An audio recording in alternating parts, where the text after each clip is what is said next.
কড়াইতে প্রথমে গরম মশলা, শুকনো লঙ্কা আর পেঁয়াজ দিয়ে ভালো করে খুব সুন্দর করে ভেজে নিলাম। তারপরে এর মধ্যে দিয়ে দিলাম টমেটোটাও খুব ভালো করে পেঁয়াজ দিয়ে এর মধ্যে ভেজে নেব। পেঁয়াজ আর টমেটোটা সুন্দরভাবে একসাথে কষে নিয়েছি। এবার এর মধ্যে আমি দিয়ে দিচ্ছি আদা রসুন বাটা 2 চামচ।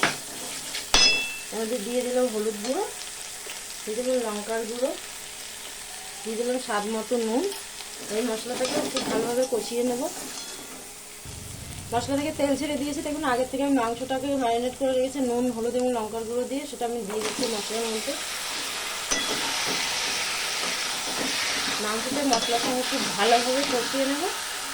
কষানোর সময় আমি দিয়ে দিচ্ছি এর মধ্যে জিরের গুঁড়ো। মাংসটা সঙ্গে কষানো হয়ে গেছে, এর মধ্যে দিয়ে দিচ্ছি আমি আগে থেকে ভেজে রাখা আলু। আলুটা দেওয়ার পরেও আমি আলু একটু কষিয়ে নেব মাংসের সঙ্গে আলুটা। মাংসটা আমি হাই হিটে প্রায় 6 থেকে 7 মিনিট ধরে কষিয়ে নিলাম। এবার আমি এর মধ্যে দিয়ে দেবো অল্প করে জল, গরম জল দিয়ে দিলাম, যাতে আলুটা এবং চিকেনটা খুব সুন্দর করে সিদ্ধ হয়ে যায়। চিকেনটা পুরো কষা হবে, আমি আর জল দেবো না এর মধ্যে। চিকেনটা আমার রেডি, আলুটাও সিদ্ধ হয়ে গেছে। এখানে আমি একটু দিয়ে দিচ্ছি গরম মশলা আর দিয়ে দিচ্ছি একটু ঘি। এবার আমি এটাকে নামিয়ে নেব।